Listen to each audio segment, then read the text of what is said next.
لکھ لیتے ہیں، لیکن وہ صاد سے لکھ دیتے ہیں یا سین سے لکھ دیتے ہیں؟ صاد اور سین سے نہیں ہے بلکہ تا سے ہے۔ بڑے ذکی الحس صحابی ہیں، بہت ہی ذہین، فطین اور تیز دماغ صحابی ہیں۔ اللہ کے حبیب صلی اللہ علیہ وسلم کی اداؤں کو نوٹ کرنا اور پڑھنا اور پرکھنا یہ بھی ان کا اہم کام تھا۔ ان سے یہ روایت مروی ہے اور یہ حدیث نقل کرنے والے یہی صحابی رسول ہیں، حضرت ثوبان رضی اللہ تعالی عنہ۔ یہ فرماتے ہیں جب یہ آیت کریمہ نازل ہوئی والذین یکنزون الذهب والفضہ، تو ہم لوگ اللہ کے حبیب صلی اللہ علیہ وسلم کے ساتھ کسی سفر میں تھے، تو ہمارے کسی ساتھی نے کہا کہ آیت سونے اور چاندی کے بارے میں نازل ہوئی ہے، لو علمنا ای المال خیر فنتخذہ، اگر ہمیں یہ معلوم ہو جاتا کہ کون سا مال سب سے بہتر ہے تو ہم اسے اختیار کر لیتے۔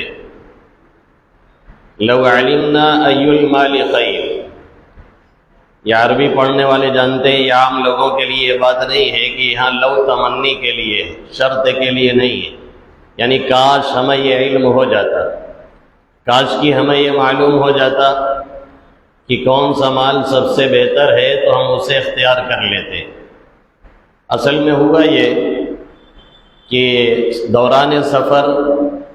جب آیت کریمہ نازل ہوئی والذین یکنزون الذهب والفضہ ولا ينفقونها في سبیل اللہ فبشرهم بعذاب علیم، جو لوگ سونے اور چاندی کا ذخیرہ کرتے ہیں اور اسے جمع کر کر کے رکھتے ہیں اور اسے اللہ کی راہ میں خرچ نہیں کرتے ہیں، تو انہیں ایک دردناک عذاب کی خبر سنا دیجیے اور خوشخبری سنا دیجیے۔ یوم یحمى علیہا فی نار جہنم فتکوی بها جباہہم وجنوبہم وظہورہم ھذا ما کنزتم لانفسکم فذوقوا ما کنتم تکنزون۔ یہی سونا، یہی چاندی، یہی پیسہ، یہی زیور، یہی سونے اور چاندی کے زیورات، یہی تپائے اور پگھلائے جائیں گے اور اسی کے ذریعہ سے ان کی پشت کو داغا جائے گا، ان کے پہلو کو داغا جائے گا، فَتُكْوَى بِهَا جِبَاهُهُمْ وَجُنُوبُهُمْ، ان کی پیشانیوں کو داغا جائے گا اور کہا جائے گا یہی وہ مال ہے جسے تم ذخیرہ کر کر کے رکھتے تھے، آج اس کا مزہ چکھ لو۔ ایک ایک پائی سے اسے انگارہ بنا کر کے اسے داغ دیا جائے گا، کیونکہ جب ادائیگی کی بات آتی ہے تو عام طور پہ پہلے پیشانی پہ بل آتا ہے، آدمی چہرے بناتا ہے اور اس کے بعد پھر کروٹ بدلتا ہے، پہلو دکھاتا ہے، اور جب مانگنے والا اڑ جاتا ہے تو پھر پیڑ دکھا کر کے آدمی بھاگتا ہے۔ یہی تینوں چیزیں زیادہ سامنے آتی ہیں، اس لیے ان کا تذکرہ اللہ نے فرمایا کہ یہ تینوں اعضاء داغے جائیں گے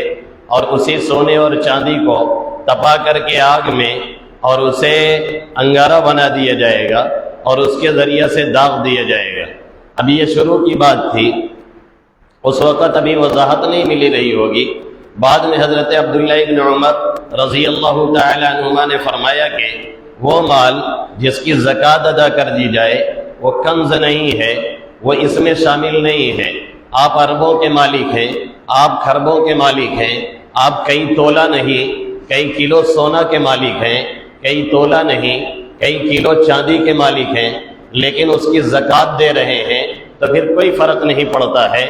آپ کنٹل بھر رکھے ہوئے ہیں یا کلو بھر رکھے ہوئے ہیں یا ایک ٹرک رکھے ہوئے ہیں، کوئی حرج کی بات نہیں ہے، بشرطے کہ اس کی زکوٰۃ دی جائے، بشرطے کہ اس کا حق ادا کیا جائے، بشرطے کہ اس کی زکوٰۃ پورے حساب لگا کر کے ٹائم پہ ادا کی جائے۔ اور اکثر گاؤں میں اکثر لوگ ادا نہیں کرتے ہیں، جس کی وجہ سے وہ بلائیں اور وہ مصیبتیں نازل ہو رہی ہیں جو ہمارے اور آپ کے سامنے ہیں۔ اور اسی میں سے ایک بڑی مصیبت یہ ہے ظالم حکمراں کا مسلط ہونا، جب زکوٰۃ کوئی قوم روکتی ہے تو ظالم حکمراں اللہ مسلط کرتا ہے، پھر وہ طرح طرح سے ظلم دیتے ہیں اور طرح طرح سے وہ تکلیفیں پہنچاتے ہیں۔ پھر ہم اپنے آپ میں کیوں نہیں جھانکتے ہیں؟ ہم یہ کہتے ہیں فلاں ظلم کر رہا ہے، ہم یہ کہتے ہیں فلاں بہت بڑا ظالم ہے، ہم یہ کہتے ہیں فلاں بہت بڑا جابر ہے، ہم یہ کہتے ہیں صوبائی حکومت جابر و ظالم ہے۔ کبھی اپنے بھی گریبان میں جھانک لیا کریں، ہم کیا کر رہے ہیں، ہمارا رویہ کیسا ہے، ہمارے اعمال کیسے ہیں، ہمارا کردار کیسا ہے، ہمارا کیریکٹر کیسا ہے۔ ان کو بڑا موقع ملا ہے، وہ بڑا ظلم کر رہے ہیں، ہم کو چھوٹا موقع ملتا ہے، ہم چھوٹا ظلم کرتے ہیں۔ کیا ہم نہیں باز آتے ہیں؟ کیا ہم نے کبھی سوچا کہ ہم بھی دوسرے کی میڑ کاٹتے ہیں؟ کیا ہم نے کبھی سوچا کہ ہم بھی چوراہوں اور ہوٹلوں پہ بیٹھ کر کے غیبت کرتے ہیں اور دوسروں کے عیب کو بلا وجہ بیان کرتے ہیں، اور جو عیب نہیں ہوتا ہے وہ بھی ہم اس پہ لگا دیتے ہیں، جو کہ بہتان ہے، جس کا گناہ غیبت سے بڑھ کر کے بھی ہے۔ اور اگر کوئی نہیں ملا تو پھر امام صاحب تو ہے ہی ہے۔ محلے میں سب سے زیادہ جس کی برائی ہوتی ہے وہ عام طور پہ امام بیچارہ ہوتا ہے، اسی کو لوگ گھسیٹتے رہتے ہیں اور اسی کی برائی کے چکر میں لوگ پڑے رہتے ہیں۔ اور امام کو اسٹیل باڈی ہونا چاہیے، کوئی کتنا ہی کچھ بکا کرے اس کی صحت پہ فرق نہیں آنا چاہیے۔ جب دین کا کام لے کے آپ اٹھے ہیں تو پھر آپ کو سننا ہی ہے، پھر آپ کو گالیاں ملنی ہی ہے۔ پتھر وتھر نہیں برس رہا ہے، یہ بھی اللہ کا شکر ہے، ورنہ میرا نبی تو پتھر بھی کھایا، میرا نبی تو لہو لہان بھی ہوا، میرے نبی کے تو پاؤں بھی زخمی ہوئے، میرے نبی کا تو سر اقدس بھی زخمی ہوئے، میرے نبی کا تو چہرے انور بھی زخمی ہوا، میرے نبی کا دو دندان مبارک بھی شہید ہوئے۔ تو اگر اس مال کی زکوٰۃ نہیں دی جا رہی ہے تو نتائج بڑے بھینکر ہوتے ہیں، اور وہ مال جو آیا ہوا ہوتا ہے وہ ہمیں اور آپ کو پوری طرح سے ڈبا کر کے رکھ دیتا ہے۔ تو یہ آیت کریمہ نازل ہوئی، حضرت ثوبان رضی اللہ تعالی عنہ فرماتے ہیں کہ بعض صحابی نے فرمایا اگر ہم یہ جان لیتے کہ کون مال بہتر ہے تو ہم اسے اختیار کر لیتے، یعنی کیا ذخیرہ کرنا چاہیے، کیا اسٹور کرنا چاہیے، کیا اپنے پاس جمع کرنا چاہیے۔ جب اللہ اس کے بارے میں یہ آیت نازل کر رہا ہے، سونا اور چاندی کے بارے میں ابھی وضاحت نہیں ملی تھی، تو انہوں نے فرمایا کہ کاش ہمیں یہ پتہ چل جاتا کہ ہمارے حق میں کون سا مال بہتر ہے، اسٹور کرنے کی کون سی چیز ہے، ذخیرہ کرنے کی کون سی چیز ہے، جسے ہم لیں، جسے ہم ذخیرہ کریں، جسے ہم اختیار کریں۔ ہمیں معلوم ہو جاتا تو بڑا بہتر ہوتا۔ حضرت عمر فاروق رضی اللہ تعالی عنہ بھی اس سفر میں موجود تھے، انہوں نے فرمایا میں ابھی تمہیں اس کی وضاحت کیے دیتا ہوں، میں ابھی بتا دیتا ہوں۔ اس کے بعد آپ نے اپنی ناقہ اور سواری کو تیزی سے دوڑایا اور جا کر کے آقا مدنی صلی اللہ علیہ وسلم سے سوال کیا کہ آیت کریمہ نازل ہوئی ہے سونے اور چاندی کے بارے میں، یہ آیت کریمہ نازل ہوئی ہے مال و دولت کے بارے میں۔ بعض لوگ پوچھ رہے ہیں کہ ہم کیا مال اختیار کریں، کون سا مال ہمارے حق میں بہتر ہے، ہم کون سی چیز کا ذخیرہ کریں، کون سی چیز کو اسٹور کریں۔ اللہ کے حبیب صلی اللہ علیہ وسلم نے فرمایا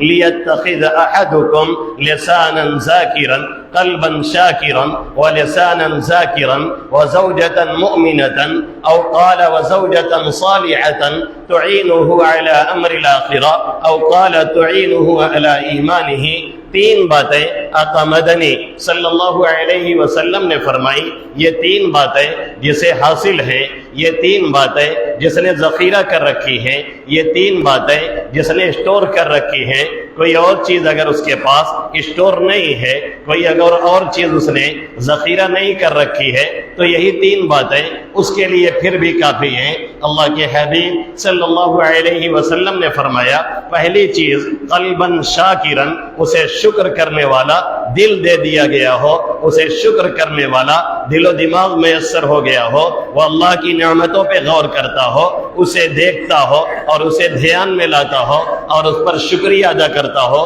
پچھلے ہفتے ہم نے اس کی ایک دو مثالیں بھی اپنے جسم کے اندر سے دی تھی، ہماری باڈی لینگویج کے اعتبار سے، ہمارے دل دماغ کے اعتبار سے، نہ معلوم کتنی نعمتوں میں ہم ڈوبے ہوتے ہیں۔ اسی طریقے سے گھر کے اعتبار سے 4 کمرے ہمارے پاس ہیں، 3 بیڈ روم ہمارے پاس ہے، 1 کچن ہمارے پاس ہے، کھانے پینے کی چیزیں ہمارے پاس ہے، صبح ہمیں چائے بھی ملتی ہے، صبح ہمیں ناشتہ بھی ملتا ہے، دوپہر میں بھی 2 روٹی ملتی ہے، شام میں بھی 2 روٹی ملتی ہے، ہمارا معدہ اسے لیتا ہے اور حلق سے پانی بھی صحیح سے اترتا ہے اور وہ غذا بھی اتر جاتی ہے، پھر وہ ہضم بھی ہو جاتی ہے۔ ہمیں کوئی ایسی بیماری نہیں ہے، ہمیں کوئی ایسی پریشانی نہیں ہے، ہمیں کوئی ایسی دقت نہیں ہے۔ اللہ کے حبیب صلی اللہ علیہ وسلم فرما رہے ہیں قلبا شاکرا، اب اس کو چاہیے کہ شکر کرنے والا دل یہ رکھے اور شکریہ ادا کرتا رہے اپنے رب کا، صرف زبان سے نہ کہے اللہم لک الحمد لک الشکر،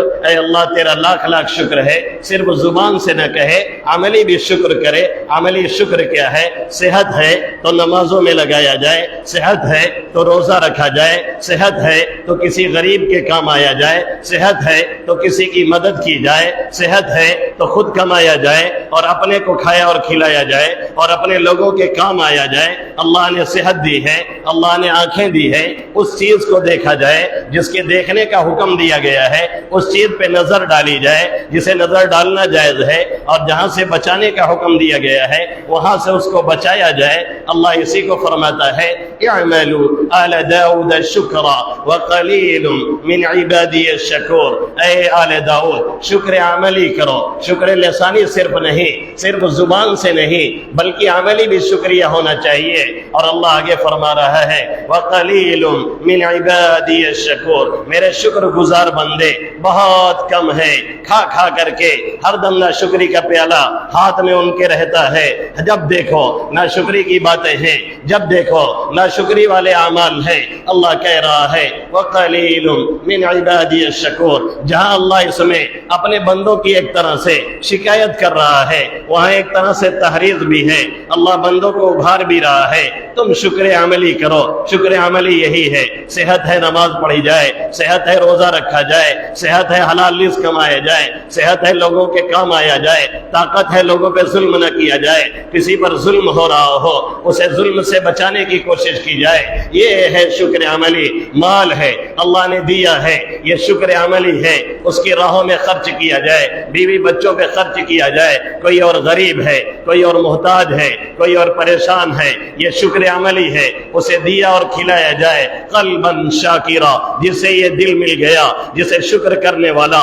دل عطا ہو گیا، اللہ کے حبیب صلی اللہ علیہ وسلم فرماتے ہیں اسے بہت بڑی دولت مل گئی، اتنا بڑا ذخیرہ اس کے پاس ہے کہ اور ذخیرے اگر اس نے نہیں کیے ہیں تو کوئی ٹینشن کی بات نہیں ہے۔ پہلی چیز ہے قلبا شاکرا، اس کے پاس شکر کرنے والا دل ہو، اور دوسری چیز اللہ کے حبیب صلی اللہ علیہ وسلم نے فرمائی ولسانا ذاکرا، ذکر کرنے والی اسے زبان حاصل ہو، وہ اللہ کا ذکر کرتا ہو، کبھی کلمہ طیبہ پڑھتا ہو لا الہ الا اللہ محمد الرسول اللہ، کبھی آقا مدنی صلی اللہ علیہ وسلم پہ درود بھیجتا ہو صلی اللہ علیہ وسلم، صلی اللہ تعالی علیہ وسلم، جیسا موقع ہو چھوٹا درود بھیجے، بڑا درود بھیجے، اور ایک درود کے بدلے 10 رحمتیں نازل ہیں، 10 گناہ معاف ہو رہے ہیں، 10 درجات بلند ہو رہے ہیں، اور جمعہ کے دن ایک درود کا 70 گنا بڑھا کر کے دیا جاتا ہے۔ ملا علی قاری رحمت اللہ علیہ نے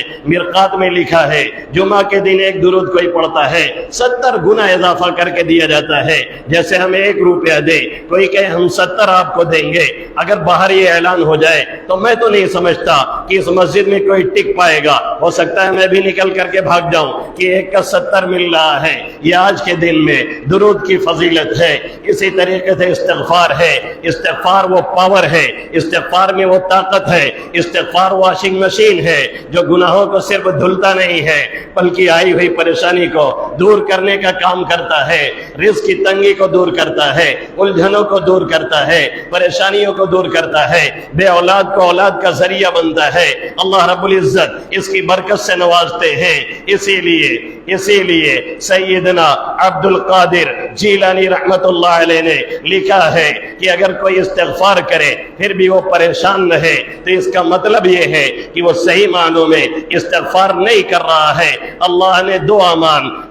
اپنے دو امان اس دنیا میں اتارے تھے، ایک محمد عربی صلی اللہ علیہ وسلم کی ذات گرامی اور دوسرے استغفار۔ جب تک قوم استغفار کرتی رہتی ہے عذاب سے محفوظ رہتی ہے۔ اب استغفار میں چھوٹا بڑا استغفار سب داخل ہے۔ استغفر اللہ العلی العظیم، استغفرک ربی من کل ذنب واتوب الیہ۔ جو بھی موقع ملے آدمی استغفار کرتا رہے۔ حضرت عبداللہ ابن یسر یہ فرماتے ہیں ایک صحابی نے اللہ کے حبیب صلی اللہ علیہ وسلم سے فرمایا، یا رسول اللہ صلی اللہ علیہ وسلم ان شرائع الاسلام قد کثرت، شرائع اسلام بہت زیادہ ہو گئے ہیں، نفلی کام آپ نے بہت بتا دیے ہیں، یہ پڑھو تو یہ ہوگا، یہ کرو تو یہ ہوگا، یہ کرو تو یہ ہوگا، نفلی چیزیں بہت زیادہ ہو گئی ہیں، کوئی ایسی چیز بتائیے۔ فاخبرنی بشیء، آپ مجھے کوئی ایسی چیز بتائیے جسے میں پکڑ لوں، اتثبت بہا، جس سے میں تعلق قائم کر لوں، جس سے میں چمٹ جاؤں اور وہ میرے لیے کافی ہو۔ وہ چیز معمولی ہو لیکن ثواب زیادہ ہو، وہ چیز دیکھنے میں ہلکی ہو لیکن ثواب بہتر ہو، وہ چیز دیکھنے میں ہلکی ہو، جب چاہے پڑھ لیں، جہاں چاہے پڑھ لیں، سوئے ہوئے پڑھیں، بیٹھے ہوئے پڑھیں، سفر میں پڑھیں، حضر میں پڑھیں، دکان پہ پڑھیں، مکان میں پڑھیں، ناپاکی کی حالت میں پڑھیں، پاکی کی حالت میں پڑھیں، وضو بنانا بھی ضروری نہیں، نہانا بھی ضروری نہیں، کچھ ایسا بتا دیجئے ہم اسے چمٹ جائیں اور اسے پکڑ لیں۔ اللہ کے حبیب صلی اللہ علیہ وسلم نے فرمایا، لا يزال لسانک رطبا من ذکر اللہ تعالی، تمہاری زبان اللہ کے ذکر سے تر رہنی چاہیے، کبھی استغفار ہو، کبھی درود ہو، کبھی کلمہ ہو، کبھی صلی اللہ علیہ وسلم، کبھی لا الہ الا انت سبحانک انی کنت من الظالمین ہو، کبھی حسبنا اللہ ونعم الوکیل ہو، اور کبھی لا حول ولا قوت الا باللہ ہو۔ کم سے کم ان چیزوں کو روزانہ 100 مرتبہ پڑھا جائے، انشاءاللہ تعالی رزق کی تنگی نہیں آئے گی، انشاءاللہ تعالی دشمن کا خوف نہیں ہوگا، انشاءاللہ تعالی آئی ہوئی مصیبتیں ٹلیں گی، انشاءاللہ تعالی ہمارا رعب دوسروں کے دلوں میں بیٹھے گا، انشاءاللہ تعالی ہم سکون اور اطمینان سے رہیں گے، چہرے پہ ایک نورانی کیفیت طاری رہے گی۔ یہی قریب کے گاؤں کے ایک آدمی کو میں دیکھتا تھا، داڑھی وغیرہ نہیں ہے اور نماز وغیرہ پڑھتے ہیں، کبھی کبھی ملاقات ہوتی ہے، چہرہ ان کا دیکھ کر کے بار بار میرا دل یہ اپیل کرتا تھا کہ یہ بندہ ذکر بہت کرتا ہے، اس کا چہرہ بتا رہا ہے کہ یہ ذکر بہت کرتا ہوگا، لیکن ایسے ہی کبھی سلام کلام ہو جائے پھر وہ واپس چلے جائیں۔ ایک مرتبہ باضابطہ وہ مجھ سے ملنے کے لیے آئے اور انہوں نے کہا کہ میں کچھ ذکر وغیرہ کرتا ہوں، ایک نیم حکیم خطرے جان اور نیم اللہ خطرے ایمان، ان سے ملاقات ہو گئی۔ انہوں نے کہا آپ یہ جو ذکر کرتے ہیں بند کر دیجئے، نہیں تو آپ پاگل ہو جائیں گے۔ وہ بھی پورے بیوقوفے تھے، انہوں نے کہا جو آپ ذکر کرتے ہیں اسے روک دیجئے، نہیں تو آپ پاگل ہو جائیں گے۔ کچھ پاگلوں کے ہاں، کچھ بیوقوفوں کے ہاں لا الہ الا انت سبحانک انی کنت من الظالمین، اس کے بارے میں مشہور ہے کہ یہ گرم دعا ہے، اسے نہیں پڑھنا چاہیے، آدمی کا دماغ گرم ہو جاتا ہے۔ بھائی ایسی کوئی دعا نہیں ہے جسے دماغ گرم ہو جائے۔ ہاں آپ اگر ٹائم نہیں خیال کریں گے، رات میں سوئیں گے نہیں، ٹھیک سے نیند نہیں لیں گے اور ایسے ہی چلتے رہیں گے تو اس کی وجہ سے نقصان ہو سکتا ہے، باقی دعاؤں کی وجہ سے کسی کا نقصان ہو جائے یہ کون سی بیوقوفی والی بات ہے۔ میں نے کہا کیا پڑھتے ہیں؟ انہوں نے بتایا اتنا کلمہ، اتنا درود، اتنا حسبنا اللہ ونعم الوکیل، لا الہ الا انت سبحانک انی کنت من الظالمین، 2-3 ہزار مل کر کے ہو رہا تھا۔ میں نے کہا سوتے کتنا ہے؟ کہنے لگے عشاء بعد بستر پہ جاتا ہوں، فجر میں عام طور پہ آتا ہوں، کبھی کبھی فجر نہیں ملتی ہے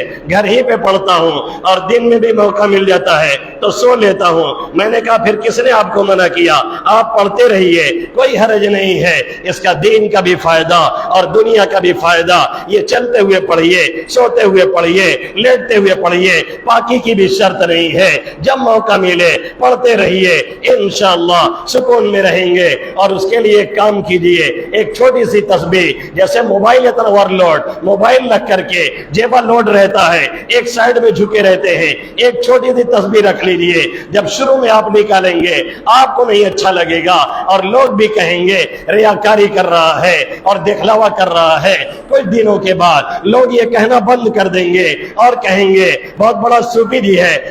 صوفی جی جا رہے ہیں، پھر صوفیت کا تانا دیا جائے گا، پھر کچھ دن گزرے گا، ان کا یہ کہنا بند ہو جائے گا، پھر آپ کی عادت بنے گی، پھر عادت بنتے بنتے پھر عبادت بن جائے گی، پھر اس کا چسکا لگ جائے گا، پھر انشاءاللہ تعالی اس کے فائدے کھلی آنکھوں سے ہمیں اور آپ کو دیکھنے کو ملیں گے۔ یہ دوسری چیز تھی، قلباً شاکرا، شکر کرنے والا دل، لساناً ذاکرا، ذکر کرنے والی زبان، اور تیسری چیز کیا فرمایا اللہ کے حبیب صلی اللہ علیہ وسلم نے، امراتن صالحتن یا امراتن مؤمنتن، وہ مومنہ عورت، وہ نیک عورت جو کسی انسان کو میسر ہو، وہ اس کے ایمان پر مدد کرے، وہ اس کے اعمال صالحہ پر مدد کرے، آخرت کے کاموں پہ اس کو سپورٹ کرے، ایسی عورت ملے جو اسے نماز کے لیے ابھارے، ایسی عورت ملے جو اسے دین کے لیے ابھارے، ایسی عورت ملے جو اس سے کہے آپ سنت کو سجائیے، سنت سجا کر کے چہرہ اور نورانی لگتا ہے، جو یہ نہ کہے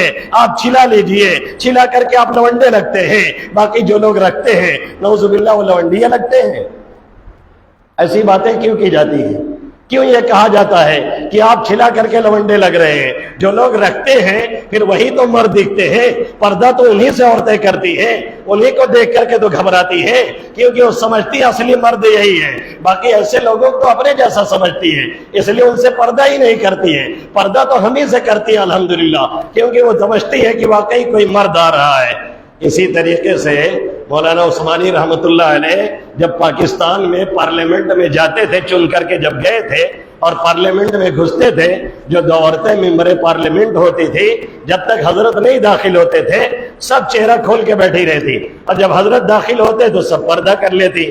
تو کسی نے کہا حضرت آپ کو دیکھ کر کے عورتیں جلدی جلدی سب چھپ جاتی ہیں اور پردہ کرنے لگتی ہیں۔ تو حضرت نے فرمایا بھائی پورے پارلیمنٹ میں جب وہ بیٹھتی ہیں تو آپ کو اپنے جیسا سمجھتی، اس لیے پردہ نہیں کرتی، جب میں آتا ہوں تو یہ سمجھتی ہے کوئی آ گیا ہے مرد، تو پردہ تو مردوں سے کرنے کا حکم دیا گیا ہے، عورتوں سے تو کرنے کا حکم ہے نہیں، اس لیے مجھے دیکھ کر کے پردہ کرتی ہے۔ تو امراتن صالحتن تعین علی امر الاخرہ، ایسی نیک عورت جو اسے ابھارے نیک کاموں پہ، جو اسے ابھارے نماز پڑھنے پہ، صبح اٹھ نہیں رہا ہے زبردستی چمکار کے جگہ کر کے بھیجے یہاں جا کر کے فجر پڑھ کر کے آؤ، اور یہ کہے جاؤ فجر پڑھ کے آؤ ابھی ٹائم ہے، پھر آ کر کے نیند پوری کر لینا، جب اٹھ کر کے وہ آ جائے پھر کہے تھوڑی سی تلاوت کر لیجئے ابھی موقع ہے، تلاوت کے بعد آرام کر لینا۔ آج کی ہماری مائیں، آج کی ہماری بہنیں، آج کی ہماری یہ بیٹیاں، ان کو یہ خبر ہی نہیں، یہ طریقہ معلوم ہی نہیں،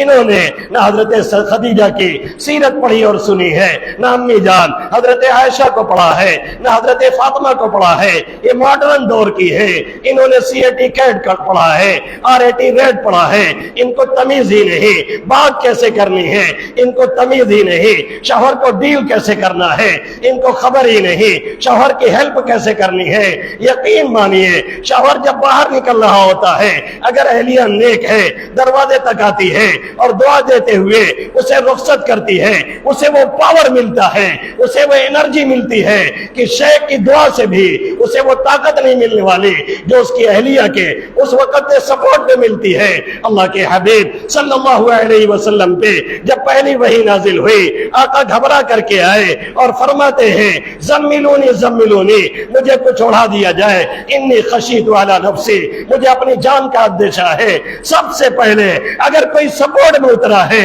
اور کسی نے دلاسا دلایا ہے کوئی اور نہیں، حضرت خدیجہ رضی اللہ تعالی عنہا، اور انہوں نے فرمایا آپ صلہ رحمی کرتے ہیں، آپ مہمان نوازی کرتے ہیں، آپ لوگوں کی مدد کرتے ہیں، آپ فقیروں کے کام آتے ہیں، کوئی حق مصیبت میں پھنستا ہے آپ اس کا سپورٹ کرتے ہیں، واللہ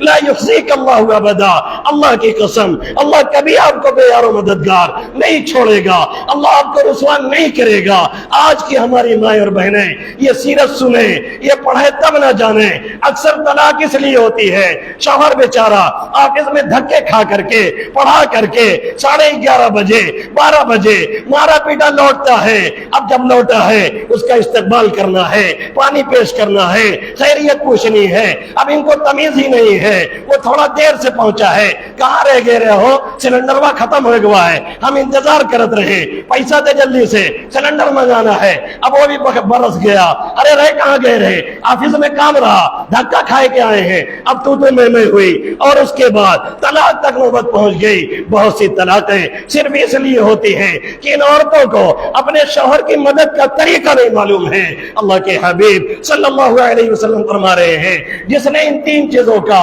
ذخیرہ کر رکھا ہے، دنیا کی کوئی اور دولت اگر اس نے اسٹور نہیں کی ہے پھر بھی اسے ساری دولتیں حاصل ہیں۔ قلباً شاکرن، شکر کرنے والا دل، لساناً ذاکرن، ذکر کرنے والی زبان، امراتن صالحتن، نیک عورت جو اسے اچھے کاموں میں مدد کر رہی ہو۔ اب نیک مت تلاش کیجیے گا، کسی پیسے والے کے پاس جائیے گا، ہائی ایجوکیشن کے پاس جائیے گا، اور جا کر کے اپنی زندگی اجیرن بنا لیجیے گا، پھر کہیے گا مولانا صاحب دعا کیجیے، بیوی سے جمتی نہیں ہے، دعا بعد میں کریں گے، پہلے خوب مزہ لیں گے، کہیں گے جمعہ میں بیان کر رہے تھے تب تو نہیں سن رہے تھے، اب آئے ہو دعا کروانے کے لیے۔ اللہ رب العزت سب سے پہلے مجھے اور آپ سبھی حضرات کو ان باتوں پہ عمل کی توفیق نصیب فرمائے، آمین یا رب العالمین، وما علینا الا البلاغ۔